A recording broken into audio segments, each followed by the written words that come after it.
بسم اللہ الرحمن الرحیم۔ الحمدللہ، آج ہماری تلاوت کا آغاز 24ویں پارے سے فمن اظلم ممن کذب علی اللہ۔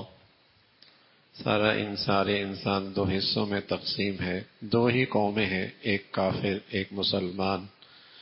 فرمایا کافر ظالم ہے، جھوٹا ہے، اللہ کے بارے میں جھوٹ بولتا ہے اور اللہ کے رسول کو جھٹلاتا ہے، آسمانی کتاب کو جھٹلاتا ہے، ٹھکانہ جہنم ہے۔ ایمان والا سچائی پہ ایمان رکھتا ہے، رسولوں کی تصدیق کرتا ہے، متقی اور پرہیزگاروں میں ہے، اس کا ٹھکانہ جنت ہے۔ اللہ کے نبی صلی اللہ علیہ وسلم سے مشرک کہا کرتے تھے، تم اس قسم کی باتیں جس سے ہمارے معبودوں کی توہین ہوتی ہے، اس گفتگو سے ہمارے معبودوں کے اثر پہ ہمارے معبودوں کا آپ پر اثر پڑے گا۔ تو فرمایا انہیں کہہ دو، کیا اللہ کافی نہیں ہے؟ اور کیا کوئی اللہ کے علاوہ کوئی ایسی ذات بھی ہے کہ وہ نفع پہنچانا چاہے تو کوئی نفع روک سکے، اور کوئی ضرر پہنچانا چاہے تو وہ اس ضرر کو روک سکے؟ ایک اللہ کی ذات ہے، ایک اللہ کی ذات ہے جو پکڑنے پہ آئے تو بچا کوئی نہیں سکتا، نوازنے پہ آئے تو محروم کوئی نہیں سکتا۔ باقی فیصلہ آنے والا ہے ایک دن جب ہر آدمی سر کی آنکھوں سے دیکھے گا، تم بھی کر لو اپنے جو کرنا ہے، ہم بھی کرتے ہیں، ایک دن ان قریب لوگ دیکھ لیں گے۔ اسی کی ایک شکل موت کی چھوٹی سی شکل ہے، وہ نیند ہے، روح چلی جاتی ہے، جس کی روح واپس آنا منظور ہوتی ہے وہ اڑ جاتا ہے، اور جس کے لیے موت کا فیصلہ ہوتا ہے اس کی روح واپس کوئی نہیں آتی۔ فرمایا یہ روز ہی دیکھتے ہو، مرنے کے بعد ایک زندگی ہے، مجرم کی سزا ہے۔ پھر مجرم آرزو کرے گا کاش کہ ساری دولت زمین پہ رکھی مجھ سے لے لی جائے اور میری نجات ہو جائے، لیکن وہاں یہ سارا فدیہ بھی قابل قبول نہیں ہوگا۔ اور جب اسے اللہ کی طرف سے کوئی آزمائش آتی ہے تو اللہ کو بلاتا ہے، اللہ کی طرف سے آسانی ہوتی ہے تو پھر سمجھتا ہے یہ میرا کمال ہے، میری تدبیر ہے، اور میرا جسے کہیں کہ میری سمجھداری ہے، اس کا تذکرہ فرمایا۔ پھر اللہ کا انسانوں کے ساتھ جو ایک رحمت کا معاملہ ہے وہ ہے توبہ، استغفار کی قبولیت۔ فرمایا کتنے ہی گناہ کیوں نہ ہو گئے ہوں اور تیرے گناہوں کی بلندی آسمانوں کو چھونے لگی ہو، لیکن پھر بھی مایوسی نہیں ہے میرے دربار پہ، ندامت شرمندگی لے کے آئے گا، سب معاف کر دوں گا، لیکن اس سے پہلے کہ وہ وقت آ جائے جب عذاب آ جائے گا اور پکڑ ہو جائے گی، اس سے پہلے توبہ کر لے۔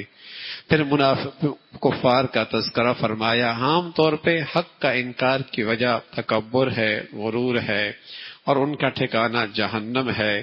شرک کرنے والے وہ اللہ کو نہیں پہچانتے، اللہ کو پہچانتے تو شرک نہ کرتے، اس کے ساتھ کسی کو شریک نہ ٹھہراتے۔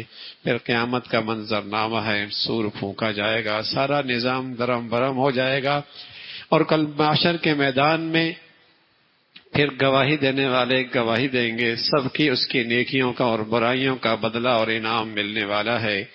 جہنمی جہنم کی طرف انہیں دھکیلا جائے گا، جہنم کے دروازے کھل جائیں گے اور ان سے کہا جائے گا کیا حق نہیں آیا تھا؟ اقرار کریں گے لیکن ہم نے انکار کیا، جہنم کے مستحق ہوئے۔ ایمان والے جنت کی طرف لے جائے جائیں گے اور انہیں پروٹوکول ملے گا، جنت کے دروازے ان کے پہلے سے کھلی ہوئی ہوں گے اور انہیں سلامی دی جائے گی، اور یہ بھی اللہ کی یہ نعمتیں دے کر اللہ کا شکر بجا لائیں گے۔ سورہ مومن کا تذکرہ ہے، اللہ کی صفات ہیں، وہ ذات ہے معاف کر دینے والی ہے، توبہ قبول کرنے والی ہے، شدید پکڑ بھی بڑی سخت ہے اور بڑی طاقت والی ذات ہے۔ اور فرمایا جو اللہ کی نافرمانی کرتے ہیں اور دین کے معاملے میں جھگڑا کرتے ہیں، آپ ان کی ترقی سے دیکھ کر دھوکے میں نہ پڑیں، ان کی ترقی بہت عارضی ہے، اس سے پہلے بڑی بڑی ترقی یافتہ قومیں گزری ہیں، قوم عاد، قوم سمود، انجام کیا ہوا ان کا؟ تو وقتی طور پہ ان کی ترقی اور خوشحالی آپ کو متاثر نہ کرے۔ قوم عاد، قوم سمود کا حال کیا ہے؟ پھر اللہ کے فرشتے، اللہ کی بڑی بڑی مخلوق ہے، کچھ مخلوق فرشتوں کی ایسی جو اللہ کے عرش کو اٹھائی ہوئی ہے، اور وہ اہل ایمان کے لیے دعائیں کرتی رہتی ہے، اہل ایمان کے لیے دعائیں کرتی رہتی ہے، اللہ نے جنت دے دے، ان کی اولاد کو بھی ان کے ساتھ شامل فرما لے، اور انہیں عذاب سے اور اپنی پکڑ سے محفوظ فرمایا جو آدمی جنت میں چلا گیا اور اللہ کی پکڑ سے ناراضگی سے بچ گیا، حقیقت میں یہی کامیابی ہے، اور بہت ہی بڑی کامیابی ہے، اس کا تذکرہ فرمایا۔ وہ دن ایسا ہے کہ ہر شخص کو اس کے کیے کا بدلہ ملے گا اور انصاف ہوگا، اور بادشاہت صرف اللہ کی ہوگی۔ دنیا کے سارے بونے حکمرانوں کے اختیارات بھی وہ بھی بے اختیار ہو جائیں گے، اس کا تذکرہ فرمایا۔ پھر زمین پہ چل پھر کے دیکھو، بڑی قوت اور طاقت تھے، لیکن انجام کیا ہوا؟ فرعون اور قارون اور حامان کے ساتھ کیا حشر ہوا؟ ایک مرد مومن ایمان والا قوم کو سمجھانے لگا، فرعونی قوم کو سمجھانے لگا، تم ایک شخص کو قتل کرنے کے درپے ہو، موسیٰ علیہ الصلوۃ والسلام کو، جس کا جرم یہ ہے کہ وہ کہتا ہے ربی اللہ، اللہ میرا ایک، میرا رب اللہ ہے۔ صرف اس کا جرم یہ ہے کہ وہ کہتا ہے کہ میرا رب اللہ ہے، اس جرم پہ تم اسے قتل کر دے۔ مجھے ڈر لگتا ہے کہیں تم پر بھی قوم عاد، قوم سمود کی طرح عذاب نہ آ جائے۔ فرعون کے اندر فرعونیت تھی، کہنے لگا میں زیادہ بہتر سمجھتا ہوں، میری رائے سب سے بہتر ہے، میں اسے قتل کروں گا، اس کے علاوہ اور کوئی فیصلہ نہیں ہے۔ تو سرکش تھا اور اسے اپنی رائے پر اور اپنی سمجھ پہ بڑا گھمنڈ اور اصرار تھا، اس کا تذکرہ فرمایا۔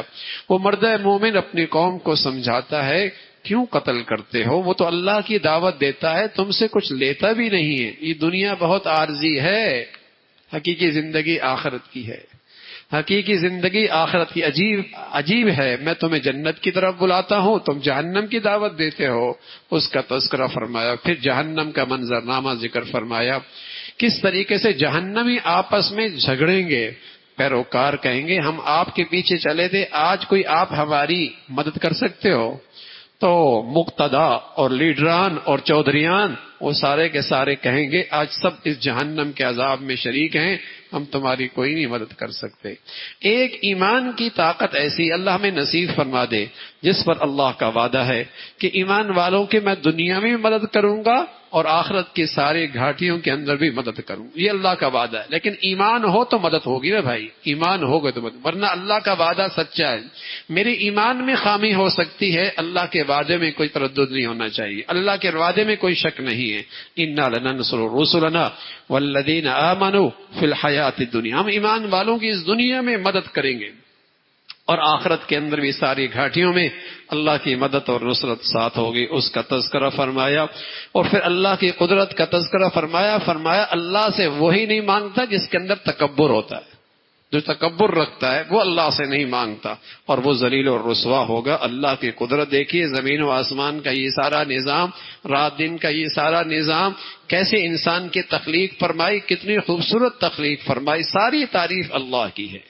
اور پھر انسان کو کتنے ادوار سے گزارا اور اس کا بچپن، اس کا گوشت کا لوتھڑا اور اس کا جسے کہیں کہ گندا قطرہ، اور پھر اس کے اندر گوشت اور اس کے بعد ہڈیاں اور پھر انسان اور پھر جوان اور بعض بوڑھے، اس کا تذکرہ فرمایا۔ یہ مختلف ادوار انسانی زندگی پہ ہیں تو موت بھی ہے اور مجرموں کی سزا بھی ہے اور بیڑیوں میں ان کا جکڑنا بھی ہے اور پھر ان کا جہنم میں ان کو گھسیٹنا بھی ہے، اس کا تذکرہ فرمایا۔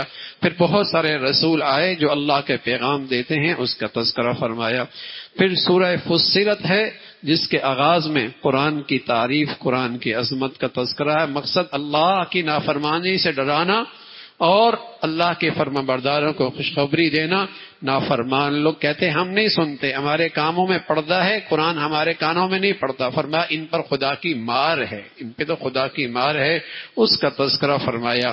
پھر مختلف قوموں کا تذکرہ فرمایا جن پر اللہ کا عذاب آیا اور اللہ نے اہل ایمان کو اور نبیوں کی پیروی کرنے والوں کو نجات عطا فرمائی۔ پر ایک آخری قیامت کے دن کا منظرنامہ ذکر فرمایا جہاں انسان کی زبان نہیں بولے گی، پہلو بولیں گے، جسم کے اعضاء اور جوارح بولیں گے، اور وہ خلوتوں اور تنہائیوں کے گناہوں کا اقرار اور اعتراف کریں گے۔ یہ انسان سر پیٹے گا اور کہے گا تمہیں کیا ہوا، تم میرے خلاف گواہی دے رہی ہو اور تمہیں لذت دینے کے لیے تو یہ سب کچھ میں نے کیا تھا۔ تو وہ اعضاء اور جوارح بولیں گے جس ذات نے زبان کو گویائی دی ہے اسی ذات نے آج ہمیں بھی بولنے کا حکم دیا ہے۔ دنیا سمجھتی تھی شاید ہمیں کوئی جانتا نہیں، دیکھتا نہیں، کسی کو ہمارا پتہ نہیں، اللہ سے کوئی چیز اوجھل نہیں، پوشیدہ نہیں، اس کا تذکرہ فرمایا۔ پھر کفار قرآن کی تعلیم کے بڑے دشمن ہیں، وہ دنیا میں قرآن کی تعلیم اور تربیت کو رواج نہیں دینا چاہتے۔ اس زمانے کا کافر بھی چاہتا تھا قرآن نہ سننا، قرآن کا ماحول نہ بننے دینا، اس لیے کہ قرآن تو دل کی دنیا بدل دیتا ہے، دل کی دنیا بدل دیتا ہے۔ تو کافر اس زمانے کے اندر بھی، وہاں کا مشرک بھی قرآن کی تعلیم اور تربیت کا دشمن تھا، اسے برداشت نہیں کرتا تھا۔ اس کا تذکرہ فرمایا، قرآن کا ادب ہے، جہاں پڑھا جائے اسے ادب سے سنا جائے، اس کی تعظیم ہو اور اس کا احترام ہو۔ تو اگر کوئی دل کی دنیا سے اسے قرآن سنے تو قرآن دل کی دنیا بدل دیا کرتا ہے، قرآن دل کی دنیا بدل دیا کرتا ہے۔ فضیل ابن عیاض ڈاکو تھے، ڈاکہ مارنے کے لیے نکلے اور ایک دیوار کو پھلانگنے لگے، اندر ایک بچی قرآن کی تلاوت کر رہی تھی، ایک آیت نے فضیل کے دل کی دنیا ایسی بدلی کہ پھر ولیوں کے سرتاج بن گئے، ولیوں کے سردار بن جائے۔ قرآن میں یہ تاثیر موجود ہے، قرآن میں یہ تاثیر موجود ہے۔ تو کفار قرآن کی تعلیم اور تربیت کا ماحول، ان سے یہ برداشت نہیں ہے، اس کا تذکرہ فرمایا۔ لیکن اہل ایمان کے لیے اللہ رب العزت نے انعام کا تذکرہ فرمایا اور ان کی حوصلہ افزائی فرمائی، جو اللہ کو اپنا رب مانتا ہے اور پھر اس پہ ڈٹ جاتا ہے اور اس پہ استقامت کا مظاہرہ کرتا ہے، دنیا ادھر سے ادھر ہو جائے، وہ اللہ کے دین پہ کھڑا ہے، تو فرمایا یہ وہ خوش نصیبی ہے کہ اللہ کی طرف سے پیغام آئے گا موت کے وقت کہ اللہ تخافوا ولا تحزنوا، خوف نہیں، غم نہیں۔ آگے کی گھاڑیوں کے بارے میں تجھے خوف کھانے کی ضرورت نہیں، جو پیچھے رہ گیا اس پر غم کھانے کی ضرورت نہیں، اور اللہ کے فرشتے اس کے ارد گرد بیٹھے اس کی حوصلہ افزائی کریں گے، تسلی دیں گے اور اسے خوشخبریاں سنائیں گے، چل تو اللہ کی طرف، آج اللہ تیرا میزبان ہے اور تو اللہ کا مہمان ہے، تو اللہ کا مہمان ہے، اللہ تیرا میزبان ہے۔ اور یہ خوشخبریاں اس خوش نصیب کو جو دین پر استقامت اختیار کرتا ہے۔ ایک شخص اللہ کے نبی صلی اللہ علیہ وسلم کی خدمت میں آ کہنے لگا، یا رسول اللہ اوصینی، یا رسول اللہ مجھے کوئی وصیت نصیحت فرمائیں۔ آپ نے فرمایا کہو اللہ میرا رب ہے اور پھر اس پہ جم جاؤ، کہو اللہ میرا رب ہے اور پھر اس پہ جم جاؤ، کچھ بھی ہو جائے میں اللہ کا حکم نہیں توڑ سکتا، میں اپنے اللہ کو ناراض نہیں کر سکتا، جو میرا مالک ہے، خالق ہے، اس کا حق مجھ پہ سب سے زیادہ ہے۔ سب کچھ ہو سکتا ہے لیکن اس کی نافرمانی نہیں ہو سکتی، اس پر یہ نام ہے۔ اور سچ یہ ہے الاستقامت فوق الکرامہ، کوئی آدمی ہوا میں اڑے اور سمندر میں چلے اور پاؤں گیلا نہ ہو، یہ اتنی بڑی کرامت نہیں، اس سے بڑی کرامت یہ ہے کوئی اپنی زندگی ایسی گزارے جو زندگی گناہوں کی ظلمت سے پاک ہو، یہ سب سے بڑی بزرگی اور سب سے بڑی ولایت اور سب سے بڑی کرامت ہے۔ استقامت ہزاروں کرامتوں سے بڑھ کر بڑی دولت ہے، اس کا تذکرہ فرمایا۔ پھر اہل جنت کے لیے انعام ہے، فرمایا جنت کو کیا ملے گا، گنتی کتنی کرائی جائے، کیسی کیسی نعمتیں ہوں گی، بس اتنا بتا دیتے ہیں کہ تمہاری چاہت کیا ہوگی وہ مل جائے گا۔ تم اپنی چاہت بلند سے بلند تر کر لو، تم اپنی خواہش کو بلند سے بلند تر کر لو، تم اپنی آرزو بلند سے بلند تر کر دو، فرمایا وہ سب کچھ ملے گا۔ ایک دیہاتی نے جب یہ بات سنی، حکیم الامت تھانوی رحمۃ اللہ علیہ کی خدمت میں بیٹھا ہوا تھا، کہنے لگا حضرت میرا چاہت ہوگی کہ میں وہاں کھیتی بھی کاٹوں، میں کھیتی بھی کاٹوں۔ تو حضرت فرمانے لگے اگر تو کھیتی کی چاہت رکھے گا اللہ تیری یہ بھی چاہت پوری کریں گے، لیکن جنت کی نعمتیں دیکھ کر تیری سوچ کی پرواز اور تیری خواہشات کی پرواز بھی بہت بلند ہو جائے گی، پھر کھیتی ویتی نہیں چاہے گا تو، پھر تیری سوچ بھی اور تیری چاہت بھی اور خواہشات کی پرواز بھی بہت بلند ہو جائے گی۔ تو وہ اللہ رب العزت بتا رہا ہے کہ وہاں ہر وہ چاہت جو تو چاہے گا وہ ہوگی، اس لیے کہ دنیا میں تو نے وہ کیا جو اللہ کی چاہت تھی، وہاں وہ ہوگا جو تیری چاہت ہوگی۔ سبحان اللہ، یہاں اللہ کی چاہت تو نے پوری کی، وہاں اللہ تیری چاہت پوری کریں گے۔ اور بھائی مہینے سال کی بات نہیں، ہاں مہینے سال کی بات نہیں، 50 سال 1 صدی کی بات نہیں، 50 صدیاں 100 صدیوں کی بات نہیں۔ امام غزالی فرمایا کرتے تھے زمین و آسمان کی خلا کو رائی کے دانے سے بھر دیا جائے اور ایک پرندہ 100 سال کے بعد ایک دانہ اٹھا کے لے کے جائے، زمین و آسمان، مشرق مغرب شمال جنوب، 6 کے 6 بر اعظم، زمین کو ذرات سے رائی کے دانوں سے بھر دیا جائے آسمان کے بلندیوں تک، اور ایک پرندہ آئے اور 100 سال کے بعد ایک دانہ لے کے جائے۔ فرمایا یہ دانے ختم ہو سکتے ہیں، وہ زندگی نہیں ختم ہو سکتی، وہ زندگی نہیں ختم ہو سکتی۔ ارے میرے عزیزو، پھر جیو نا اس کے لیے، پھر مر مٹو اس کے لیے، پھر اس زندگی کے لیے مر مٹو، اس کے لیے پھر جیو۔ زندگی تو وہ ہے، زندگی تو وہ ہے، جہاں ہے تو پھر سب کچھ ہے، اسی کا تذکرہ فرمایا۔ پھر فرمایا مرنا ہے، مرنے کے بعد زندگی ہے۔ دیکھتے نہیں بنجر زمین ہوتی ہے، سوکھی ہوئی ہوتی ہے، آسمان سے بارش ہوتی ہے، کیسے اس کے اندر تازگی آتی ہے، کیسے اس کے اندر سبزہ اگتا ہے، کیسے وہ پروان چڑھتا ہے۔